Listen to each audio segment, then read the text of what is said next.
Hello students, তোমাদেরকে পড়াচ্ছি আমি হোমিওস্টেসিস। হোমিওস্টেসিস হচ্ছে একটা mechanism process by the higher animal which they develop in course of evolution to protect their internal environment against the effect of fluctuating outside environment. এখন দেখো এই homeostasis এই ওয়ার্ডটা দেখো, দুটো ওয়ার্ড আছে, হোমিও অ্যান্ড স্টেসিস, মানে সেম থাকবে। তো এটা একটা মেকানিজম যার সাহায্যে আমাদের যে ইন্টারনাল টেম্পারেচার যেটা ওটা কিন্তু সেম থাকবে, যদিও বাইরের যে টেম্পারেচার যদিও বৃদ্ধি পায়, ইনক্রিজ হয়, যদিও ইনক্রিজ হয় বা ডিক্রিজ হয়। বাইরের টেম্পারেচার ইনক্রিজ হলে আমরা কি হয়, আমাদের কি হয়, ঘাম হয়, শরীর থেকে ঘাম বের হয়। এই যে ঘামটা বের হচ্ছে কেন, এটা একটা মেকানিজম যা এটার সাহায্যে আমাদের ইন্টারনাল টেম্পারেচারটা মেনটেন করছে। তো এইভাবে মেকানিজম হায়ার অ্যানিমেলের মধ্যে আরও অনেক মেকানিজম আছে যার সাহায্যে কি করে আমাদের ইন্টারনাল টেম্পারেচারটা কনস্ট্যান্ট রাখবে, সেম রাখবে, বাই থার্মোরেগুলেশন অর osmoregulation.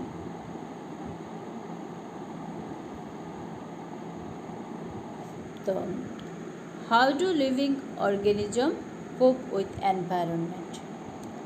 কিভাবে এনভায়রনমেন্টের সাথে অ্যাডজাস্ট করবে?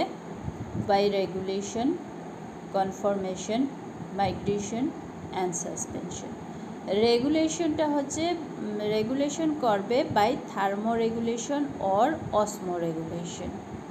ইন হায়ার অ্যানিম্যাল এই রেগুলেশনটা হয়, আমাদের এই রেগুলেশন প্রসেসটা হয়।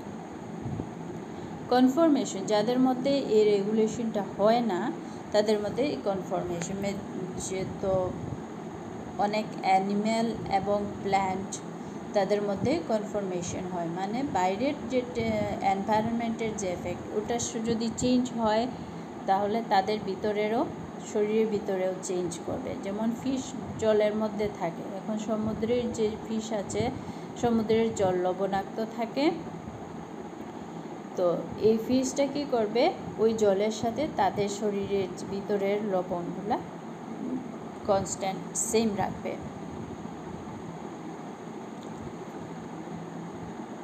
মাইগ্রেশন, মাইগ্রেশনটা কি? মাইগ্রেশন মানে মুভ অ্যাওয়ে, চলে যাবে। এই একটা প্লেস, এই প্লেসে যদি কি হয়, অনেক বেশি ঠান্ডা বা বেশি গরম, এখানে যে অ্যানিম্যালস আছে তারা এই এনভায়রনমেন্টের সাথে তাদেরকে অ্যাডজাস্ট করতে পারছে না। যখন এই জায়গাটা আনফেভারেবল হয় 2 to 3 মান্থের জন্য, এখানের যে অ্যানিম্যালটা এই এরিয়ার, তখন এই জায়গাটা ছেড়ে দেবে, ছেড়ে এই জায়গাতে নতুন ফেভারেবল জায়গাতে চলে আসবে। তো আগের যে জায়গা, তার আগে যে এখানে ছিল আনফেভারেবল, এটা যখন ফেভারেবল হবে আবার আগের জায়গাতে চলে যাবে। তো এটাই হচ্ছে মাইগ্রেশন ইন বার্ড। এক্সাম্পল দিচ্ছি, বার্ড। সাসপেনশন, সাসপেনশন অর্গানিজম যারা রেগুলেশন, কনফরমেশন, মাইগ্রেশন পারে না এই প্রসেসটা, তখন সাসপেনশন। তো অনেক অ্যানিম্যাল কি করে, শীতের দিনে বা গরম দিনে তাদেরকে কিভাবে তারা এনভায়রনমেন্টের সাথে অ্যাডজাস্ট করে, কিভাবে করে, তারা তাদের মেটাবলিক অ্যাক্টিভিটিটা কমিয়ে দেবে under unfavourable condition by hibernation or aestivation. তো স্টেপগুলো দেখো, কি কি স্টেপ বলেছি যার সাহায্যে এনভায়রনমেন্টের সাথে তারা নিজেকে অ্যাডজাস্ট করে। ওটা হচ্ছে number 1 regulation, number 2 confirm, number 3 migrate, and number 4 suspend. তো রেগুলেশনের এক্সাম্পল আমি দিয়েছি আমরা ম্যামেলস যেগুলা হায়ার অ্যানিম্যালস গরম হলে বা বেশি শীত আসলে কিভাবে তাদেরকে অ্যাডজাস্ট করে। আর কনফার্ম এটা এনভায়রনমেন্টের সাথে তাদের ভিতরের যে internal environment they will be change, বাইরের এনভায়রনমেন্টের সাথে তাদের ইন্টারনাল এনভায়রনমেন্টটা সেম করবে, যেমন ফিশ এক্সাম্পল দিয়েছি। অ্যান্ড মাইগ্রেটের মধ্যে এক্সাম্পল হচ্ছে বার্ড, এই যে বার্ড, তো এটা চলে আসে সুইটেবল এরিয়াতে চলে আসে, আবার যখন তাদের আগের জায়গাটা সুইটেবল হবে এখান থেকে আবার আগের জায়গায় চলে যাবে। অ্যান্ড সাসপেন্ড হয় by hibernation or activation. Hibernation and activation. হাইবারনেশনটা কি? হাইবারনেশন হচ্ছে শীতের দিনে উইন্টার স্লিপ বলি আমরা, ওটাকে বলি winter sleep. The state of inactivity and low metabolic process, তাদের মেটাবলিক প্রসেসটা লো করে দেবে during winter, known as a hibernation. It is also known as a winter sleep. আর যখন animal take rest in shady and moist place during summer, it is called estivation.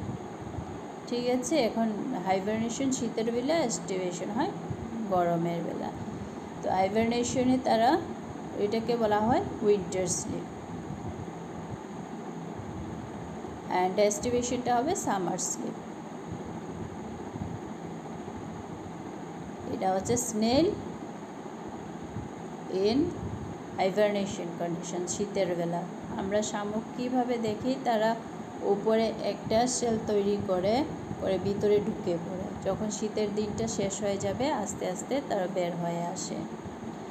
And এটা হচ্ছে frog, মাটির নিচে ঢুকে যায় শীতের বেলা, আর যখন শীতটা শেষ হয়ে যাবে গরম দিন আসবে তখন মাটির নিচে থেকে বের হয়ে আসবে, এইভাবে মাটিটা গর্ত করে ভিতরে ঢুকে যাবে। অ্যান্ড ইট ইজ এস্টিভেশন, মানে গরমের সময় ময়েস্ট প্লেস বা ঠান্ডা জায়গাতে তারা এভাবে রেস্ট নেবে। এটা হচ্ছে স্নেল ইন এস্টিভেশন। তো এখন তোমাদের ক্লিয়ার হয়েছে হোমিওস্টেসিস হচ্ছে মেকানিজম যার সাহায্যে অ্যানিমেলস, লোয়ার ওর হায়ার অ্যানিমেলসগুলো এনভায়রনমেন্টের সাথে খাপ খাওয়াবে।